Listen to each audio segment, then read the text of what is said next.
গত বছর কত ব্যক্তি রমজান মাস পাইছে, এই বছর তারা কবরে চলে গেছে, কত ব্যক্তি আছে বন্ধুরে। আমিও হয়তো কবরে চলে যেতে পারি।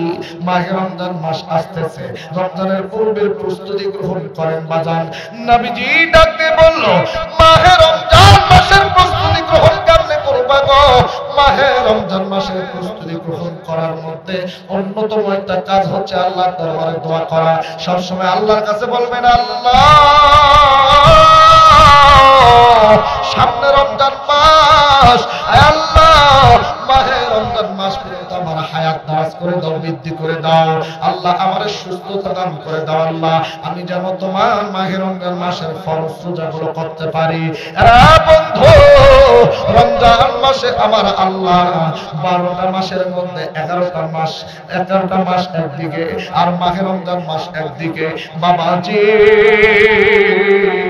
আমার ভাইরা, 12টা মাসের মধ্যে আল্লাহর কাছে খুব গুরুত্বপূর্ণ মাস হলো পবিত্র মাহে রমজান মাস, যেই মাসে আমার আল্লাহ নবী ডাকতে বলল, অন্যান্য মাসে আপনি যদি ইবাদত করেন, আমল করেন, আপনার ওই আমলের সওয়াব যদি একটা দেয়, আল্লাহ মাহে রমজান মাসে ওই একটা সওয়াবের আমার ভাইরা আল্লাহ 570 গুণ সওয়াব বাড়ায় দেন। যখন সুবহানাল্লাহ। এই জন্য আমার ভাইরা সিদ্ধান্ত নেন, এবার মাহে রমজান মাস আমরা 30টা রোজা করব, 29টা যে কয়টা ফরজ রোজা হবে আমরা করব, ইফতার করব, সেহরি করব, কোরআন তেলাওয়াত করব। মাহে রমজান মাসের যত ফজিলত আছে, মাহে রমজান মাসের যত আমল আছে, আমরা আমলগুলো করার চেষ্টা করব। বন্ধু, আল্লাহর নবী ডাকতে বলল, মাহে রমজান মাস আসলে তোমরা বেশি বেশি কোরআন তেলাওয়াত করো, বেশি বেশি জিকির আজকার করো, প্রত্যেকটা দিন রাতের বেলা। হ্যাঁ বন্ধুরে, প্রতিটা দিন রাতের বেলা তোমরা তাহাজ্জুদের সালাত আদায় করো, এরপরে আল্লাহর রাস্তায় প্রত্যেকটা দিন দান করো। আমার ভাইরা, অন্যান্য মাসে কোন ব্যক্তি যদি 1 টাকা দান করে তার একটা সওয়াব হবে, কিন্তু আমার ভাইরা, আমার বন্ধুগণ, মাহে রমজান মাসে 1 টাকা দান করলে ওই 1 টাকা দান করার জন্য আল্লাহ পাক 70 থেকে 700 গুণ সওয়াব বাড়ায়া দেন। যখন সুবহানাল্লাহ।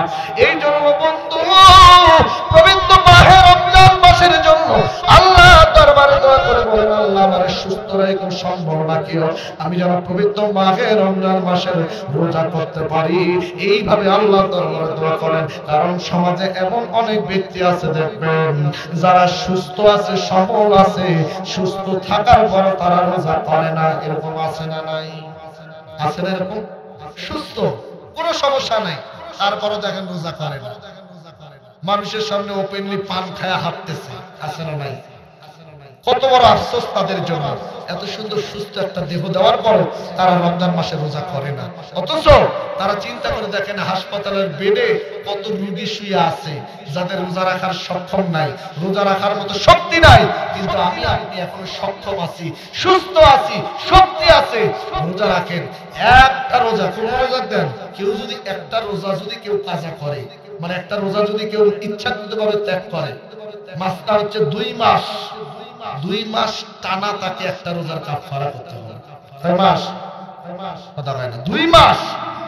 এই রোজাটা করার পরে একটা রোজা বাদ দেওয়ার যে গুনাহ, এই গুনাহ থেকে আপনি মুক্ত হবেন, কিন্তু একটা রোজা করার যে ফজিলত সওয়াব এটা আপনি পাবেন না, শুধু গুনাহ থেকে মুক্ত পাবেন।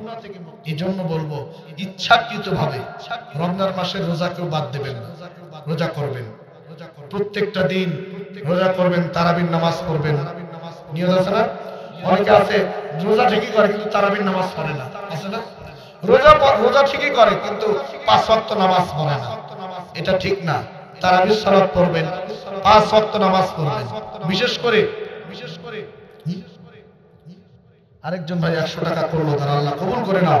বিশেষ করে এখন থেকে নামাজ শুরু করে দেন, নিয়ত করেন যে আল্লাহ নামাজ শুরু করলাম, সামনে মাহে রমজান মাস, আমি যেন আমার মৃত্যুর পূর্ব মুহূর্ত পর্যন্ত আমি যেন 5 ওয়াক্ত নামাজ জামাতে শহীদ পড়তে পারি। আল্লাহ তুমি আমাকে সেই সমস্ত নামাজীদের কাতারে, আমাদেরকে নামাজীদের সাথে শামিল করে নাও, কবুল করে নাও, জোরে করুন আল্লাহুম্মা আমিন। এইভাবে আল্লাহর দরবারে দোয়া করবেন ইনশাআল্লাহ।